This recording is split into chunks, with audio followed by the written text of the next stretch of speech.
Hey guys, welcome back to the channel. I'm going to be doing an install on my 2008 Dodge Dakota. I'm going to do a transmission cooler install, and I'm going to show you where I jacked up. This is actually the third time I've shot this video, just because, I don't know about you, but have you ever planned something that was supposed to be super simple and completely made it super complicated and then frustrated you, so you had to walk away and then come back? That's what happened, or that's what happened with me. So, again, 2008 Dodge Dakota, two-wheel drive, 3.7 liter V6 engine, and this is what I installed. It is a Durrell fluid cooler. It is the 9000 series, part number 13614, and it came with, which I don't have here because I actually already installed it. Like I said, this is the third time I've shot this video. It's the 3/8 barbs that are on the very end of it. And it came with the whole, like the zip tie package where you zip tie it to the radiator, and it came with some line.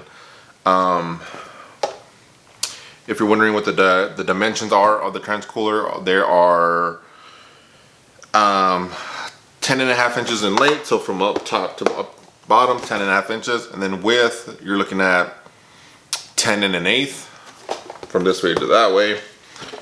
And yeah, so it was supposed to be something super complex or super simple, and I made it super complicated. So what I ended up doing, to kind of go into a little history of it, I wanted to use this braided line, go from the transmission cooler to my radiator, and then when eventually, if I have enough line, go from this all the way to my transmission. So I was going to replace the lines itself to make it kind of just look pretty, right? Didn't work out the way I thought it was going to work out. So I pulled this from, see if you can see it, from the junkyard, right? So I wanted to make sure I had the right measurement. I pulled it off a 2007 Dodge Dakota, same thing, 3.7 liter V6. So I ended up ordering this Evo AN fitting, but if you could notice, sorry, it's trying to focus on my face, there is a little seal on there, right? So I took this off the truck, went to put this on. As soon as I put this on, it started gushing radiator fluid, which I didn't expect at all. So I guess the way with our radiators, you have the line that comes in, it bolts in, and then around it, I'm guessing it's exposed to the radiator fluid. So as soon as I took that out, I thought this would seal it. That's why I put sealer tape on it. No, like it screwed in all the way. Even when I had it screwed in all the way, it was gushing around it. So yeah, so couldn't do it that way. So if I have video, I'll post video of everything that I screwed up. So this is actually, come on, there we go. This is actually from the transmission side. So on the very top of the transmission, this is what this looks like, which would be easier because that's what this is, right? No special seals, no anything. Maybe just a little bit of what I call Teflon tape. Screw this in, and then I can put a dash fitting on it with braided line, make it look all nice and pretty. But can't do that, right? So that was the first problem. Second problem was, instead of using the what do you call it? Instead of using the zip ties that zip tied to the radiator, I was like, oh, I have plenty of room in the front of my truck. I'm gonna do riv nuts, which I did, which weren't a problem. And then I'm gonna make my own bracketry, right? Because there's holes already on the transmission pan. I'll zoop them in real quick, make my own bracket. It'll be all nice, it'll look cool. Didn't work out the way I thought. So I first made this bracket, and here it is. So I used aluminum, right? I had some aluminum sitting around, aluminum like flat bar. So this is like a 1/4 inch aluminum. Made my hole, like, okay, perfect. Go to the vise, went to bend it, and it snapped. I was like, I thought aluminum was soft. I thought I was able to bend it, make a nice little aluminum piece for it. It snapped. was like, well, maybe I didn't apply heat.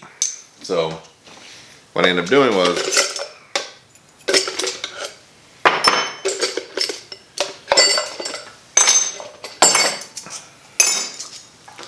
I ended up making this piece. As you can see, I drilled 3 holes in it. I grabbed my propane torch, sat there and heated it up, grabbed some pliers, went to go bend it, it was building nice and smooth, and it broke. So as you can see, I notched both sides so I can get adjustment on when I put it. So what I ended up doing was I had some really thick steel flat bar, and I went to bend it. It didn't look right. It looked really chompy, so I disregarded that. I re-put the lines back together, went to Home Depot, ended up getting a thinner piece of aluminum, and I was able to make my aluminum bracket. So now let me show you what I did. After all my mistakes, I finally got it working. It's weird. It seems like as soon as I put it in, topped it off with oil, it seemed like not only was my transmission running better, but I was starting to get better fuel mileage. I don't know if that was maybe just a coincidence, but it literally went up a mile per gallon when I did that. So I don't know, but let me show you. All right, guys. As you can see, the reason why I chose that series and that model is because this takes up this whole space on my radiator. I did the red nuts up top, stainless steel bolt. This is the thinner aluminum piece that I bought from Home Depot, and as you can see underneath it, I had to make a spacer because when I pre-drilled this hole, I didn't take into account the bend and on this. So of course, my fault again. So I had to make a spacer, riveted it to the bottom, and screwed this down to the bottom. So there's that part. So that's not there. As you can see, my lines are right here. So let's go underneath. So my lines come down here. So this is 3/8 hose or line. So I'm using 3/8 line here. And then I use hose clamps here because this bottom brace is just sheet metal. So I screwed these here to actually hold them nice and tight. As you can see right here, I ended up putting another piece of line, cut it in half and use it as a brace because it was rubbing against this line right here, and just zip tie it. And then this is a return line going back to the transmission right here. Double clamped it on here because there's the ear or the ear collar there, and then this line goes to the radiator. And then here is a line, which is a push fitting line that goes to the main one there.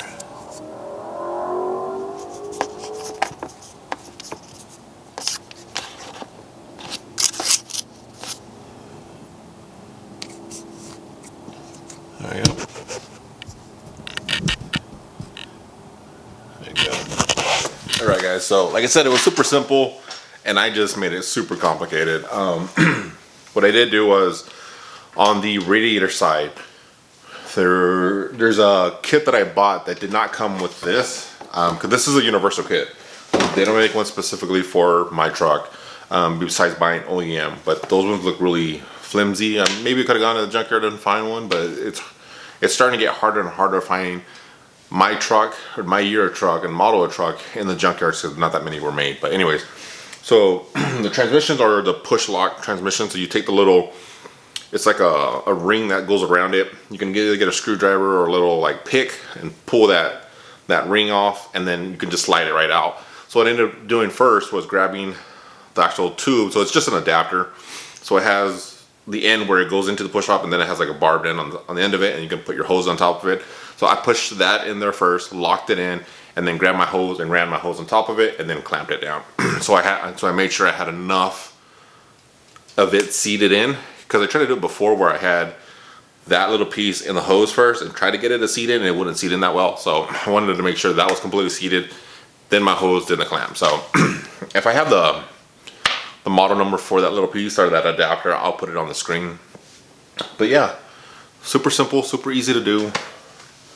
If you're wondering how to find what's your return, and then what is your like supply. So on my truck, like I said, 2008 Dodge Dakota 3.7 two-wheel drive, it is on the passenger side. So if you're looking at the front of the truck, it's the passenger side.